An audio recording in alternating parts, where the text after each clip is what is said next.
그래서 오늘은 왜 이렇게 밀렸는지, 이번 주에는 어떤 이슈가 있는지, 관련주는 뭐가 있는지, 하루하루 시장이 어떻게 흘러갔는지 이런 부분은 저는 꼭 알고 있어야 된다고 생각하거든요.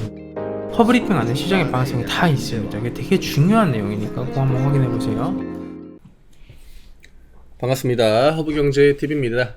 네, 화요일 시장이 마감이 되었고요. 오늘 양시장은 뭐 부정할 수 없는 좀 약세 흐름으로 진행이 되었는데, 일단 전날에 미장도 좀 밀렸죠. 미장도 밀리고 뭐 금리 인하에 대한 기대감이 너무 좀 성급하다, 뭐 그런 관점들이 많이 나왔는데, 사실 뭐 그거는 그냥 명분이라고 봐야겠죠. 최근에 시장 자체가 워낙에 좀 과열 양상을 뭐 보였기 때문에 11월에는 계속적으로 올라오는 포지션이었으니까, 그쵸? 그거에 대해서 좀 부담감이 있는 것 같아요. 뭐 어차피 책 실현이 나올 만한 타이밍인 것도 맞고요. 뭐 그렇다라고 해가지고 뭐 미장이나 우리나라 시장이 막 방향을 아래로 꺾었다거나 뭐 큰 폭으로 뭐 하락을 보여줬다거나 이런 움직임까지는 아직 아니어서 조금 더 지켜볼 필요가 있지 않을까. 또 우리나라 같은 경우에는 이제 그 대주주 양도세 관련해 가지고 그 연말 되면은 시장에 약간의 또 압박이 추가되기 때문에 그런 부분들도 좀 고려를 해야 될 것 같고요. 오늘 어제 이어가지고 HBM 관련주들이 여전히 좀 낙폭을 좀 보여줬습니다. 근데 오늘 같은 날은, 어제는 이제 HBM 애들이 밀리고 에코프로 BM이나 뭐 LNF나 뭐 포스코 퓨처엠이나 이런 종목들이 시장을 좀 버텨주는 움직임이었다라고 하면, 오늘 같은 경우에는 이천지도 다 같이 밀렸죠. 오늘 삼전 하이닉스 다 밀렸고요. 그 다음에 코스닥은 에코프로 BM, 뭐 LNF, 포스코 DX, 그러니까 시가총액 최상위에 있는 이차전지 종목들이 대부분 다 음봉으로 마감이 됐기 때문에 오늘은 뭐 장중에 어떤 반등의 흐름을 보여주기에는 굉장히 힘들었다. 그 다음에 장중에 이제 뭐 계속적으로 그 마이크로 플라즈마 폐렴인가요? 예, 그 이슈가 나와가지고 뭐 코로나 때까지 뭐 연상이 되진 않았고요, 사실. 예, 이게 그 마이크로 플라즈마 폐렴이 치사율이 일단 굉장히 낮고, 지금 뭐 중국에서 굉장히 많은 뭐 유행이 되고 있다라고 하지만 치사율이 굉장히 낮고, 또 자연적으로 뭐 항암제 뭐 이런 걸로 그냥 자연 치유가 되는 것 같아요. 한 2주에 3주 정도 회복하면은 뭐 딱히 그 생명에는 지장이 없다라고 하기 때문에, 오늘은 그냥 양시장이 쉬는 날 그 틈을 노려가지고 해당 관련주들, 테마주들이 굉장히 좀 강세를 보였다라고 보시면 될 것 같습니다. 너무 막 진지하고 뭐 심각하게 접근할 필요는 없는 이슈이지 않을까, 이렇게 생각이 돼요. 오늘 약세 종목이 여전히 뭐 어제도 그랬고요. 오늘도 약세 종목이 많은 우위 포지션을 가져갔고요.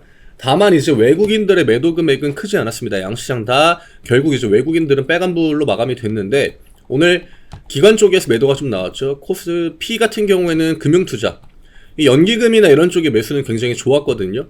금융투자 쪽에서 매도가 많이 나왔고, 코스닥 같은 경우에는 좀 골고루 나왔습니다. 금투, 투신, 연기금이 한 300억 정도 골고루 매도를 하면서 오늘 코스닥의 어떤 지수 압박을 좀 만들었다라고 생각하시면 될 것 같아요. 여전히 우선주들이 좀 날뛰고 있죠. 이게 처음에는 그 한동훈 법무부 장관 관련 테마주들로 강세를 좀 보여줬는데, 요즘에 그 전형적인 특징이죠. 시장이 좀 안 좋은 흐름이 나온다거나 올라갈 게 딱히 없다거나 그럴 때 우르르 움직이는 게 우선주입니다. 근데 뭐 변동성이 워낙 커가지고 이런 종목들은 어느 정도 가격을 정해놓고 그 안에서만 좀 대응하시는 거를 권해드리고 싶어요. 이게 뭐 그냥 가면은 뭐 점상, 뭐 상한가 이런 식으로 가니까 오히려 이런 시기에 그 우선주들에 물리는 그런 흐름들도 좀 나올 수 있다. 이 부분을 좀 주의하시면 좋을 것 같습니다. 우선주 같은 경우에는 한번 물리면 뭐 3년, 4년까지도 진짜 그 존버를 해야 되기 때문에 조금은 적당히 좀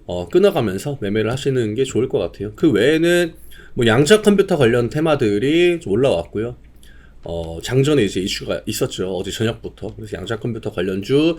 그 다음에 여전히 오늘 장초반에 강세를 보인 거는 중국의 요소 수출 통제 관련해가지고 이야기들이 계속 나와주고 있습니다. 뭐 정부는 뭐 3개월 비축분이 있다라고 하지만, 확실히 이런 것들은 좀 우려감, 그 다음에 주식 관점으로 볼 때는 모자랄 거다, 이런 기업들에게 수혜가 될 거다, 이런 기대감으로 또 움직이는 만큼 뭐 이후의 상황을 지켜봐야겠지만 뭐 괜찮다, 그리고 혹은 뭐 내년 1분기까지 계속적으로 제한이 될 수 있다, 이런 관점들 동시에 나와주고 있어서 변동성이 좀 위아래로 크게 나오고 있다고 보시면 될 것 같습니다. 오늘 이 정도로 정리드리면 될 것 같고요. 뭐 오늘 저녁에 미장의 흐름이 조금 중요하긴 하겠지만 지금 시장의 흐름 자체가 굉장히 좀 강합니다. 여전히 강한 흐름은 이어지고 있고 11월에 거의 뭐 원웨이로 반등턴이 나왔는데 최근에 이제 이차전지가 투심을 한번 끌어올려줬다가 그거를 강제로 좀 꺾는 흐름이 나오면서 오늘 약간 좀 시장이 식는 것 같은 그런 느낌으로 진행이 됐습니다. 근데 아직까지는 좀 시장이 견조함을 유지하고 있다라고 보는 게 맞을 것 같아요. 만약에 2400 라인 안으로 들어와가지고 이런 영역에서 코스피가 놀아준다라고 하면 사실 앞 구간은 접근하는 데 있어가지고 가격적으로 약간의 그 부담이 있었던 건 맞기 때문에 이런 구간들에 뭐 분할 매수 관점으로 잘 들어가면은 사실 뭐 12월을 우리가 그냥 당장 보고 매매를 한다라는 느낌보다는 결국 12월의 흐름이 좀 안 좋은 흐름으로 진행이 될 때는 이제 1월달 반등에 대한 기대감을 좀 갖고 접근을 하는 게 맞거든요. 뭐 연말에 시장이 그렇게 막 액티브하게 움직이는 경우는 거의 없기 때문에 지금은 조금 보수적으로 좀 분할 매수의 관점 이런 것들로 접근해 나가시는 게 좋을 것 같아요. 저는 내일 다시 또 인사드리겠습니다. 감사합니다.